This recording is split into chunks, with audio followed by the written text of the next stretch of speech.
Muchas gracias, Beatriz. Muchas gracias al Instituto por esta oportunidad. Me han pedido establecer semejanzas y diferencias entre la situación mexicana y la venezolana y encuentro este problema especialmente difícil en razón de varias cosas que están sucediendo simultáneamente. Vivimos la primera guerra global no terrestre en la historia de la humanidad, fundamentalmente representado por los Estados Unidos y China. En el caso de los países que nos ocupan, hasta el momento México está mucho más cercano de los Estados Unidos y Venezuela mucho más cercano de China, pero no sabemos qué nos depara el porvenir. En segundo lugar, vivimos una pandemia sobre la cual todavía no estamos claros ni con respecto a su origen, sus causas y su posible curación. Encontramos diversidad de opinión y diversidad de formas de enfrentar este problema. No sabemos a dónde nos va a llevar la pandemia, así como no sabemos a dónde nos llevará la guerra global. También ignoramos las consecuencias no deseadas que pueden tener estos dos fenómenos y qué va a producir el enfrentamiento entre los Estados Unidos y Rusia y el resultado de las elecciones en los Estados Unidos. Todavía ignoramos cuál es la relación de fondo entre el presidente López Obrador y Maduro. ¿Es un financiamiento ilegal? ¿Se trata de afinidades ideológicas o de solidaridades automáticas con el Foro de San Pablo y el Foro de Puebla? ¿O se trata de una sociedad criminal con narcos y buleburgueses? No sabemos. En cuarto lugar, estamos presenciando una invasión en cámara lenta de Cuba. El caso de los médicos es un magnífico ejemplo y de Venezuela se puede aprender mucho en este sentido. Y estamos viendo cómo esa neolengua cubana se va imponiendo entre los adversarios de la libertad en México. Estamos viendo, al igual que en Venezuela, una profundización de la crisis de los partidos políticos y del empresariado nacional. Y por último, observamos una política exterior mexicana muy confusa.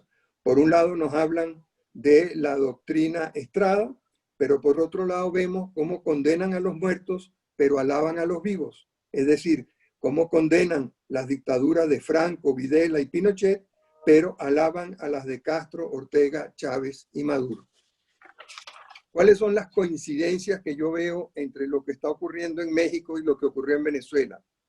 En primer lugar, el presidente López Obrador es un típico político latinoamericano que promueve el caudillismo, el presidencialismo, la concentración de poderes, es autoritario, es arbitrario, desprecia la separación de poderes y es muy demagogo.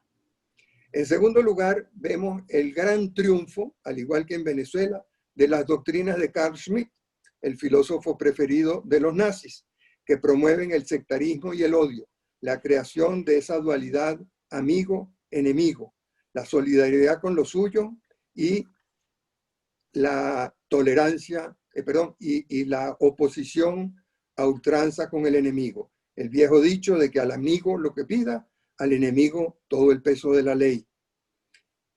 En tercer lugar, vemos proyectos faraónicos tipo el aeropuerto de Santa Lucía, la refinería de Dos Bocas, el Tren Maya, dispuestos por el presidente en forma muy demagógica, muy irresponsable y sin rendición de cuentas de ningún tipo. La rendición de cuentas, al igual que en Venezuela, va desapareciendo del escenario de lo político y vivimos un teatro permanente del escándalo, del escarnio, del ataque. Y por último, con preocupación vemos que hay una caja chica presidencial para que el presidente pueda encarrilar todos sus proyectos. Una última coincidencia, sana esta, es que todavía no se observan en México presiones secesionistas. Hemos visto las diferencias colosales que existen entre el norte y el sur, como las hay en Venezuela también, pero no hay presiones secesionistas todavía. Ahora, es justo también señalar las diferencias entre el presidente López Obrador y Hugo Chávez o Nicolás Maduro. México, en primer lugar, le hace honor a su nombre, Estados Unidos Mexicanos. Es una federación imperfecta como todas las federaciones, pero es una federación. Y México es México. En México se siente su historia, su cultura, sus instituciones, su arquitectura, su gente, su carácter. Venezuela, llamada República Bolivariana Venezolana, no es república. Hoy en día creo que ni republiqueta es, no es bolivariana en ningún sentido y no es venezolana. El presidente López Obrador no es un golpista, no es un asesino, no es un torturador, no es un violador. El presidente López Obrador no es un militar, aunque le está haciendo concesiones peligrosas al militarismo, con miras a ganarse su apoyo, que es una de las nuevas tácticas del Foro de San Pablo, no seguir antagonizando a los militares para no caer en fenómenos como los de Videla o Pinochet, sino más bien halagarlos y sumarlos a su causa. México, a diferencia de Venezuela, no es una satrapía al servicio de otro país. Y el presidente López Obrador no es un sátrapa instalado por Cuba.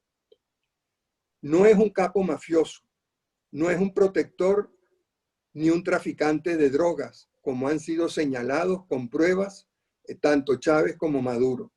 No es un enemigo declarado de los Estados Unidos. Todavía en México vemos que funciona el poder legislativo, el poder judicial, el poder electoral. Hay todavía independencia de los poderes. Hay presiones contra ellos, pero todavía hay independencia, todavía tienen la oportunidad de manifestarse. Y todavía México tiene unas fuerzas armadas sometidas al poder civil. Y eso es uno de los peligros grandes que yo veo en entregarle tantas áreas a los militares. Y por último, y tal vez lo más importante, le queda un minuto, doctor Granier. ¿Cómo no?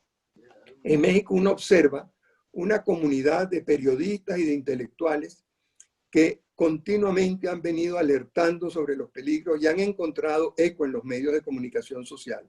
En Venezuela eso no es posible.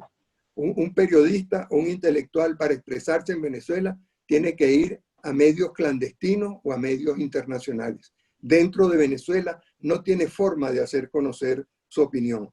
Y todavía aquí queda una fuerza empresarial nacional muy callada, peligrosamente callada, pero que todavía existe y que es muy importante. Hay una clase media pujante que todavía existe, cada día más débil, y creo que la pandemia la va a golpear de una manera muy significativa, pero esa clase media está ahí y estará dispuesta a defender sus derechos y sus conquistas hasta la fecha. Y en el caso de los partidos políticos, veo con muchísima preocupación que, al igual que en Venezuela, como lo señaló Carlos hace un momento, los partidos han venido perdiendo fuerza, perdiendo prestigio, perdiendo arraigo y perdiendo liderazgo, pero todavía están ahí.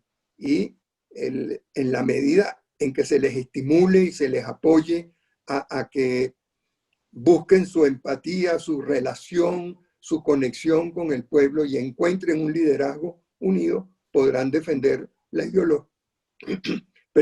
ideología democrática que dicen defender.